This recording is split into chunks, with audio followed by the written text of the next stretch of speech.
Next man out. Our discussion coming up next on Locked On Golden Knights.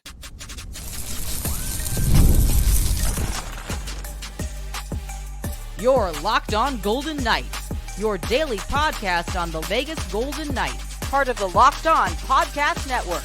Your team every day. Hi again, everyone. Tony Misfire Cardasco and Chris Golick from Las Vegas. Thanks for making us your first listen each and every day. Find us wherever you get your podcast. Please make sure to subscribe to our Locked On Golden Knights YouTube channel. We are brought to you today by FanDuel. Go to FanDuel.com/LockedOn. So, Chris, today, first segment, who will be the next Vegas Golden Knight to go? And could a current player be gone before the start of the regular season? So it appears as though Adin Hill is going to be right here. He's not going anywhere, at least for the interim, I believe. I'll tell you why later. Shea Theodore remains numero uno as far as our number one suspect to be the next man that is out for VGK.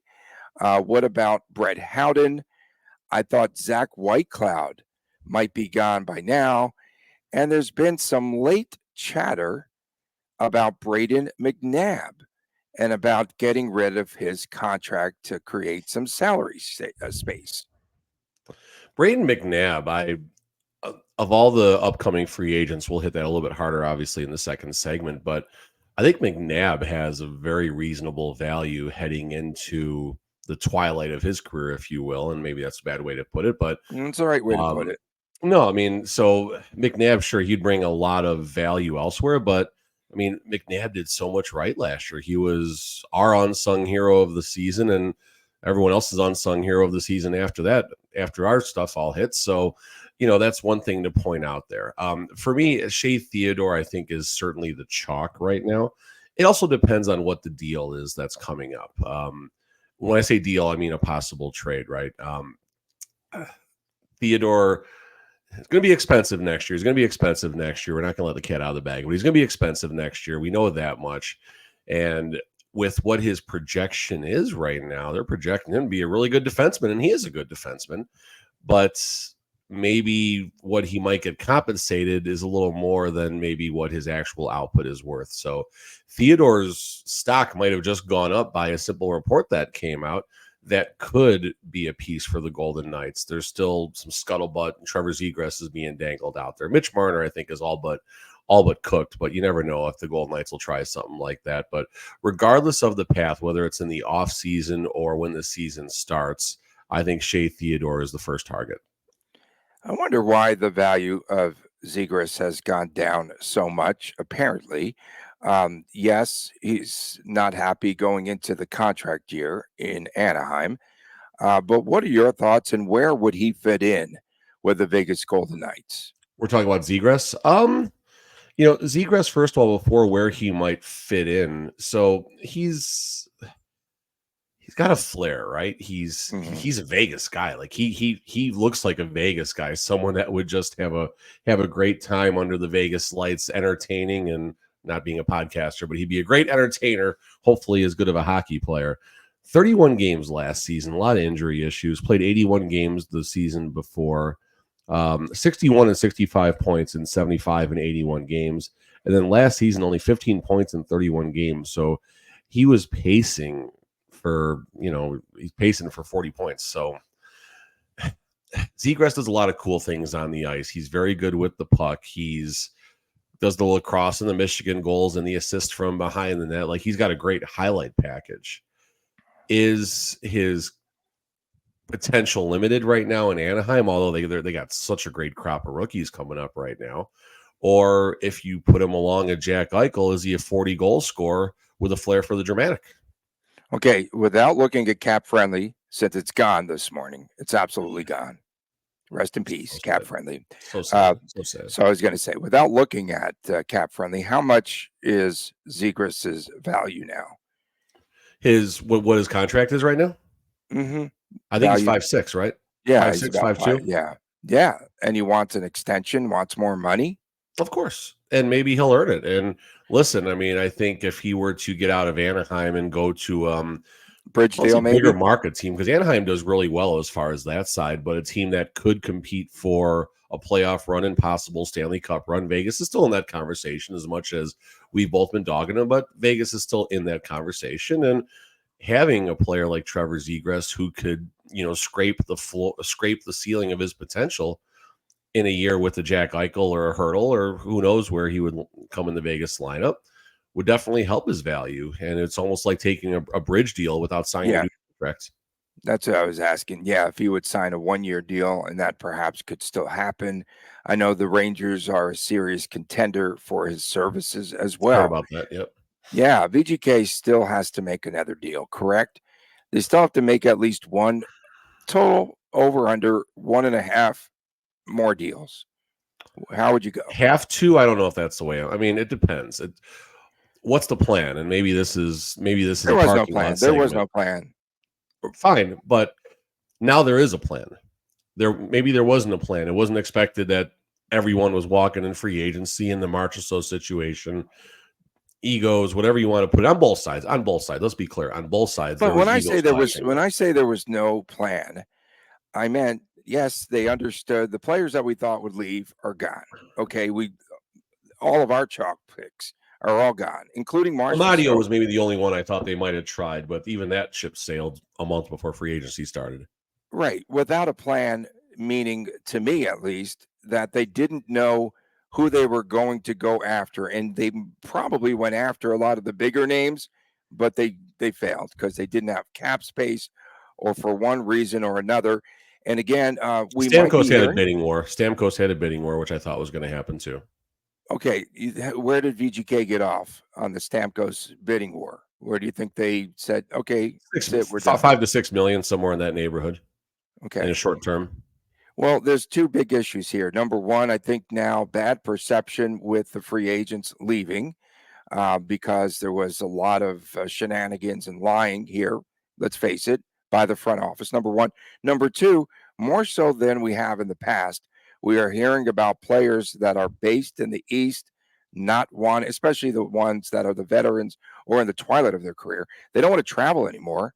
And so they're going to stay in the East. I mean, that's just something, a known fact now, right? Those That's are fair. two facts, That's right? fair. That's fair. Okay. So that's what VGK is up against at this moment. Yeah. And VGK And doesn't have a rigged schedule like they did last season. Not as rigged, I should say. So, yeah. listen, things have changed a little bit about the Golden Knights. And number one, as far as being, a Stanley Cup competing team coming up in this season, that's a big question mark. So much needs to happen right now. And part of what needs to happen, I think, is a trade. I mean, kind of sticking with the topic as we kind of go up and back here. A trade needs to happen. And I guess the biggest question is, are the Golden Knights going to force something right now? Mm-hmm. The Yes. the two suspects, number one, I think are on the defense. It's the higher level, along the lines of Theodore and McNabb, and then players after that who. What about White Cloud? White Cloud is who I was going to Was say he in next. the doghouse? Okay. Sorry, White Cloud was cut you off. definitely in the doghouse. He was sick, then he got healthy scratch. Then the team played some games with him throughout the season, and Do they give up on him? wore him down a little bit. No, Have they given up on him? No, I think that's even for the medieval empire, Tony. Even for the medieval empire, I think they are still very high on White Cloud. That said, the Golden Knights will trade nearly any player that they can. I say nearly because there are some players with no movement clauses, but they will trade any player that they can if it's the right move for now or for the not long term, but the midterm. They're not thinking 8 years ahead. They're thinking in the next, I think McCrimmon thinks the Stanley Cup window is about 4 to 5 years right now, which is why McCrimmon wouldn't extend Marchessault to 5 years, because the Golden Knights felt Marchessault had, 3, maybe 4 productive years at that 5 to 6 million AAV range. And then the 4th and or 5th season is when he was going to fall off. Clearly, McCrimmon looks at the expiring contracts, no longer on cap friendly. But he looks at the expiring contracts and says, okay, this core is here for the next 4 to 5 years, or there's going to be pieces for the next 4 to 5 years. So that's kind of what I think happened there. Is trading a White Cloud going to help that window stay open for 5 years, or Theodore or McNabb? It possibly could. And the Golden Knights are trading from a position of strength. They are very deep in their defense. I mean, the Golden Knights defensive core, even without Alec Martinez, and even Alec Martinez was a shadow of himself last season, just from a health perspective, their defense is still pretty good. And there are two really good defensemen that can come in and play a full-time role, in Korzak and Ben Hutton. I'm really looking forward to seeing how Korzak's game grows. I'm really looking forward to see that. And then you got a Lucas Cormier who can maybe pinch in a spot. He was all right in the couple of games he played last season. So, a defenseman seems to be the likely way to go. And if you do trade a defenseman, you can also trade for a lower defenseman on another team, someone who can chew up minutes. Yeah, those no trade teams, we could find those perhaps on Cap Friendly. Nope, never mind. Cap Friendly's gone. So, are there any AHL? Too soon, bro. Too soon. I know. Rest in peace. I know. First cup. Any AHL candidates? Do you think that VGK can part with this late? I just remember, wasn't it Dylan Coughlin who was where? Didn't we go to that Henderson Silver Knights event with the grand opening at the M, and then wasn't Coughlin there? You introduced me to the stinking who? Dylan Coughlin, you're talking about. Whatever I called him, I don't care. You called him Coughlin. Coughlin, great. Okay.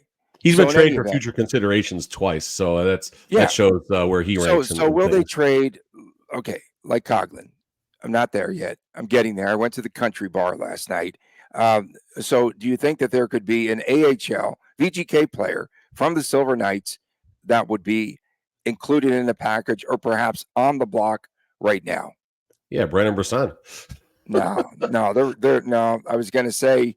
Maybe he's on the softball roster. He's safe, right? Yeah. No. That I'm going to talk about that in segment 3. Yeah, I know. I took your thunder there, but Brisson is a possibility. Let's be clear about that. I think it's unlikely, but it is a possibility. Denisenko wouldn't bring enough of a return. You got a Lucas Cormier. Cataford would probably be one of the best players that might possibly bring a return, because a higher draft pick-ish, kind of, for Vegas terms at least. And he looks the part right now. So someone might be willing to give up something. Like the trade could be a package of a Theodore and a Cataford for a marquee forward and maybe not a throwaway, but a third line defensive pairing type of guy.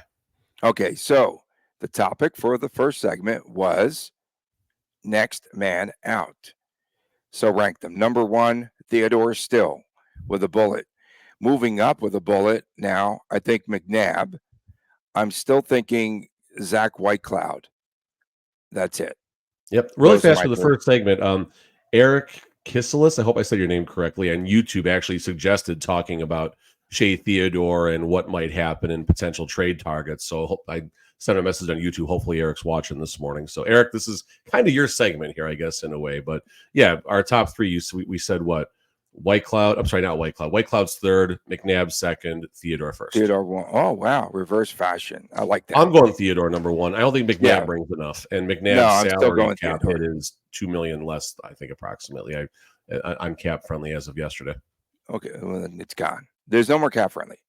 Coming up next, AFP Analytics, their projections for VGK 25-26 already. Is that right? Free agents? We'll talk about this coming up next. 2025. Starting in 25.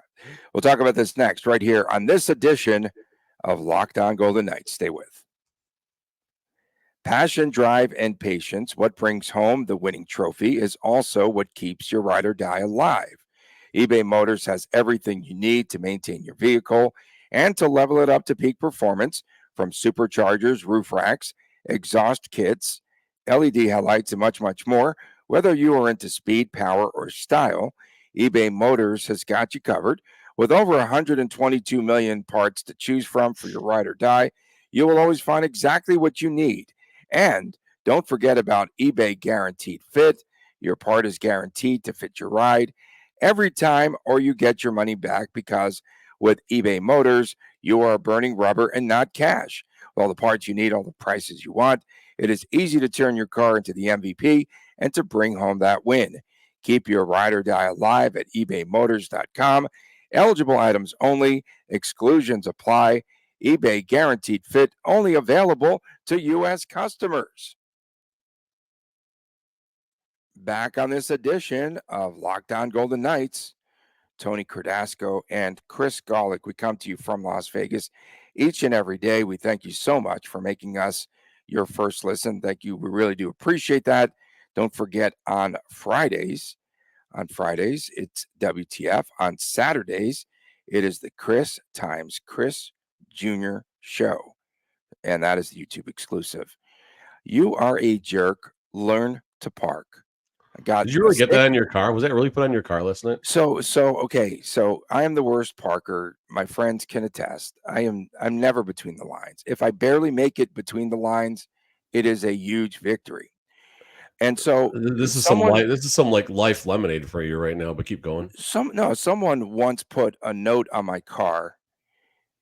You are like Hurricane Katrina because your parking is a disaster. So that was on my car note one time. And then last night over at the Palazzo, I not only get, first of all, we're wondering, me and my friends, who carries like little stickies like in their car. So someone put a little sticky there on, Karen. They Karen put does. two. So one was on my window there as I opened the door, right on that side window on the door. You are a jerk. Learn to park. And then I'm like, okay, this is. How bad did you park, Tony? I made it almost between the lines. It was okay. I mean, it was maybe passable for me. And then the second sticky was right on the windshield. And that's the one that pissed me off. It was the same thing. You are a jerk. Learn to park. So for show and tell, for WTF, I might actually show those Exhibit A and B for all of the listeners and viewers here. How about a picture of how you park? That's what we want to know. If we're going to judge, we need to judge. I get close. Yeah. And the So thing about it, it's not good enough, especially in the Palazzo garage. It's a small I garage. don't GAF. I just don't care. I just don't care. I don't know why. I just don't care. I just forget to park it the right way. And it's not that, it is a little bit of a lack of caring. I'm that guy. I am the biggest jerk. And then it is, of course, just I'm not aware. Not aware. I'm always in a rush. Slow down, Dasco. Okay, so we are going to talk about these AFP analytic predictions and projections. Shea Theodore's AAV currently at 5.2 million. And that was according to Cap Friendly before it went upside down this morning, about 4:30 in the morning. So he's coming off of a 7-year contract, Chris. Would VGK up the ante, like it says in their predictions, at 8.325 times 7 years? There's no way that Shea Theodore and the Wagyu, his girlfriend, wife, or whatever, will be in Vegas for 14 years. There's no way that they will stay till the end. There's no way they will be here for 14 Stay till the end. That was good. Stay to the end. I had to throw that in there. All right, so let's be clear about Shea Theodore. Number one, I think he is a dark horse Norris candidate in a healthy setting. Okay. He can get to that 65 to 75 point range, roughly a point per game, depending on how things shake out. Are you starting? State-run media had this whole campaign thing for about 2 or 3 games with Pietrangelo. This is what I wrote. I wrote about Shea Theodore before the season started. This is exactly what I said about Theodore before last season started. Dark horse Norris candidate. His odds after I think the first 60 days got cut in half. He went from like 150 to 1 down to 75 to 1. He was having that type of a season. Was it a Norris level season? I think we could pump the brakes a little bit. But was he having a very good season? Yes, he was. And then injuries happened. 2 years in a row, he's kind of on the Mark Stone path right now. He plays about half each season.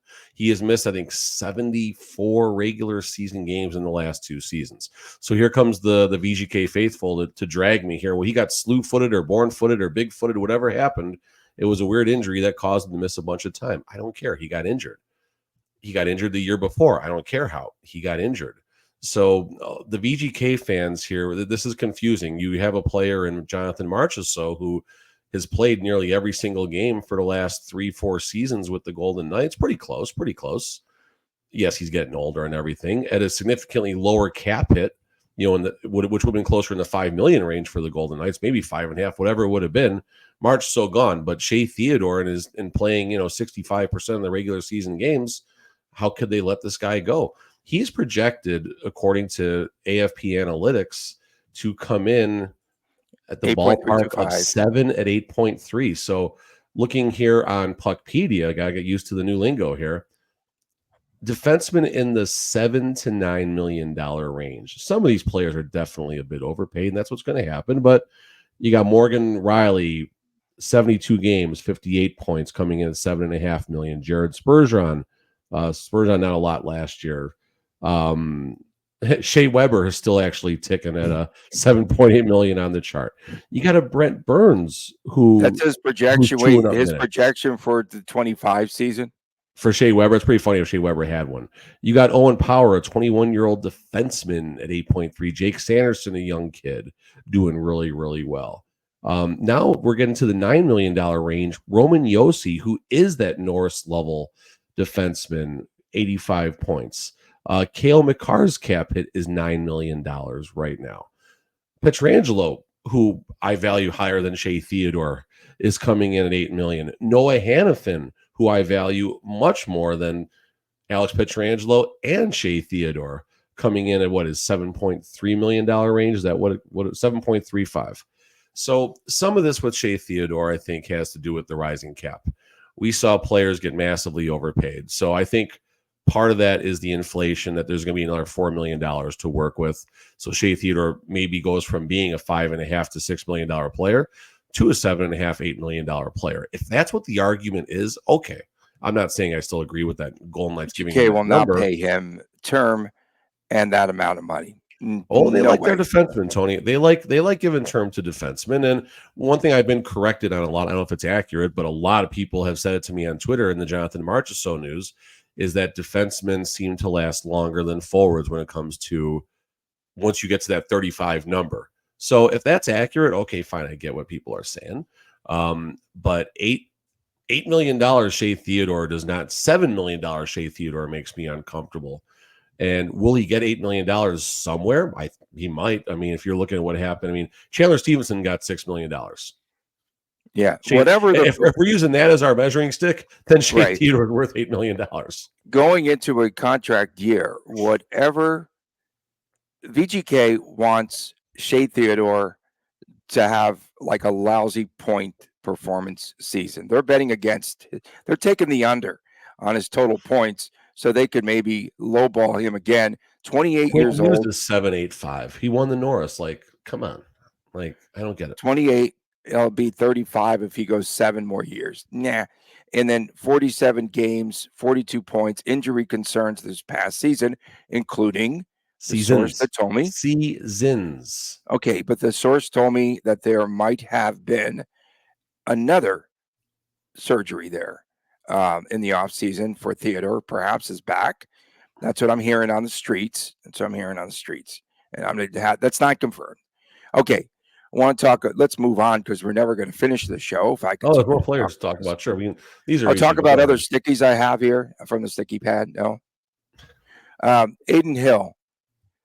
They have him a pay cut from $5 million down to $4.2 million. Still too high. VGK sorta rooting against him so that they can pay him less. It's crazy. Yes, they are. Adin Hill, I don't see a path to the Golden Knights extending him after this season. I don't. I've been saying that since probably this past spring, that I don't think Adin or Logan were going to be back for the 2025-26 season. At over $5 million, Adin, you need to go out and purchase some socks, man. We saw some photos. Like, go get some socks, bro. Okay. Adin Hill might get that money, but he's not going to get it in Vegas. That's too much. Three times 4.2, especially now. If Adin goes out and he has 55 appearances this year, all bets are off. Pay him, not in Vegas, but someone will. And again, we're talking about AFP Analytics, and we like the work that they do. Yes. And Nick Hague, 4 years at $3.87 million. And That's a what he's bargain. valued at. And I was going to say 73 games this past season at 2.3. You got to give him a little bit of a bump. And I think that would be a good fit. So I am all in favor of upping Nick Hague. Yeah, Nicholas Hague, just trying to pull some quick stats here. All right, make He's sure got you don't he go to Cap moved Friendly. You're not going to No, find I'm anything on there. Hockey DB. No, I'm on Hockey DB. Okay. He's played, let's see, in 21-20, or in the bubble year, in the weird COVID year, he played 52 of 56 games, 21-22, 52 games, but then 81 and 73 games in the last 2 seasons. Someone who can, I mean, I would love to see if the Golden Knights would explore going back to Hannafin and Hague. I would love to see that. And then you put one of the other defensemen with Pietrangelo. I don't think Cassie's going to do that. He loves Not that, gonna do that that. top Why do pairing. they but, like? Yeah, they but they have this L word affair with Pietrangelo, former captain, who acts like the captain, right? Like of the team. Pietrangelo is a good leader in the locker room. Pietrangelo is a very good leader. Right. Hague, 25 years old. Give him the $8 million deal. Give him 8 times 4. That would be an absolute steal if they can do that. Okay. You've got Braden McNabb. 2 years is the projection at $3.5 million. He's in the last of a 3-year contract at 2.85. And if they're going to keep McNabb, our unsung hero, give him that bump. Give him a little bit of the bump there. Yeah. I mean, he's in the Alec Martinez realm now, right? He'll be 34 coming into his next contract. Give him a 7-year 35, contract. 36. Give him a 7-year contract. I'm okay if they were to find a way to extend McNabb at his number. Maybe a little bit less would be better if they could get a little hometown love, but that's fine. I mean, for someone who's as reliable as McNabb, I think that's a good number. So up there in the 400 section where you sit, you caught a couple of pucks there 2 seasons ago from Keegan Kolasar's stick. Kolasar, 2 years at 1.73 is the projection. He's currently checked in at 1.4 million. And I think that's fair in all of the criticisms that I give for Kolasar. I think that's a fair contract, a little bit of a raise there for him if they keep him. From the scoring side, 18 points last couple of seasons. He's always around the net. Like for a fourth line energy grinder, not a fighter, but for a fourth line energy grinder, 18 points is phenomenal. He can go up if they need him to go on that third line in a spell every now and then. I mean, I kind of want to say this right or not, but is Kolasar going to be one of our 2024-25 unsung heroes when the dust settles? Who knows? And I mean, I value Kolasar better than William Carrier to the Golden Knights lineup. A lot of people are going to scratch their heads, and then I'm going to remind you that William Carrier cannot stay healthy to save his life, whereas Kolasar 77, 74, and 79 games in the last 3 seasons. His worst health season was the 2020-21 COVID season where he played 44 of 56 games, so still played 80% of the games. All right, and as I say in Boston, the parking lot with the lines that you don't park between. Oh yeah, preseason awards we should do someday before the start of the season. Give out our preseason awards. Our preseason awards. That's how we play. I like that. Write that down, Tony. And whatever we said in the first segment, write that one down too. That was a good one. It's in the parking lot. What was that in the first segment? I don't recall. The path. of the Golden Knights. The path of the Golden Knights. The path. Just write the path of the Golden Knights. All you got to write down. I'll take it from there. The path. Okay, coming up that's segment number 1 tomorrow, Tony. Unless there's a news dump, that's segment number 1 tomorrow. Okay, the path of the Golden Knights. We got that. Coming up next, however, is VGK positioning the future of a couple of players through its charity softball game. I could have done a much better segment. I could have done a much better teaser if you were gonna say it like that on the side there. But okay, that's coming your way next, right here on this edition of Lockdown Golden Knights. Hey fans, check out FanDuel. Go to FanDuel.com/lockedon. And this summer is really big for FanDuel. It is really looking up. And again, for all customers, they are also hooking up customers with a boost or a bonus every day. That's right. There is something for everyone all summer long. Of course, a lot to bet on. Baseball, though, winding down here as we head into the All-Star break. and my Yankees once again are slumping. I think I say that annually, and Chris agrees and nods. Of course, you could bet on Major League Baseball and a lot of futures out there. And I went to Big 12 Conference Media Day yesterday. The commissioner was talking about prop bets. Yeah, that's where we're at in this age. So you can bet your guts out everywhere. Just kidding. Don't bet with your head and not over it. And head on over to FanDuel.com/lockedon and start making the most of your summer. FanDuel is the official sports betting partner of Major League Baseball. Back on this edition of Locked On Golden Knights, Tony Cardasco, Chris Golick reporting from Las Vegas. We appreciate you making us your first listen each and every day, even though we say we're going to keep this within the time constraints. We always go over. We've got a lot to say, especially me. Don't forget on Fridays, WTF. Saturdays, the Chris and Chris Jr. There'll be a Sunday. There'll be a Sunday edition. There'll be a Sunday edition. Sunday edition. Okay, so here I got a comment. I got a YouTube comment here. I just want to read this. I want shiny things commented yesterday. Why would anyone listen to this? Could be the most negative, sarcastic thing I ever listened to. Good luck. Thanks for the feedback. Yeah, and thanks for listening each and every day. We appreciate it. Click. That's one of our everydayers right there. Probably. Well, at least we made one of our listeners and viewers laugh yesterday. Yeah, so that was nice. Yeah, it was nice. Good way to start the week, right? I always say the name right. I always say the name wrong. Beth Ann? Was it? Yeah. That was Beth, right? That said that? Beth. Yeah, that was nice. Okay, so VGK added a couple. Reality with us for a few minutes, folks. Get away from reality. It's a lot better in our heads for a few minutes of the day. VGK added 2 players to its roster for Saturday's Battle for Vegas softball game. Brendan Brisson and Adin Hill within the last couple of days. Making moves. Now, we understand how this team moves, how they move in general. So Brisson currently is being billed as the newest VGK team member. He's going to be making an appearance around the town, and that is how they are billing him. He is the future. And then Adin Hill, I almost called him Heel. Adin Hill, I feel, named to the roster. This is the way VGK moves. I feel as though they are countering the appearance by the former VGK goaltender Logan Thompson playing for VGK on Saturday. I sense a game, Chris, within a game going on. So I'm guessing we will see if Hill is that goaltender of the future, if they are all in. So the prediction is Hill. You're saying Hill's batting leadoff and Logan Thompson batting ninth? No, I'm saying Hill will play 6 innings and Thompson 3. Is that okay? I can't even say anything. It's just bizarre. It's funny. It's interesting. Tony, I'm not fighting you back on that one. It's a very interesting perspective, and you're probably closer to right than you are wrong on that one. I feel pretty confident about that. I'll find out later.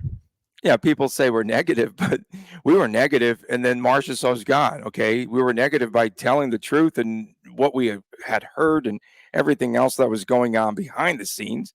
We're not negative. We're telling the truth.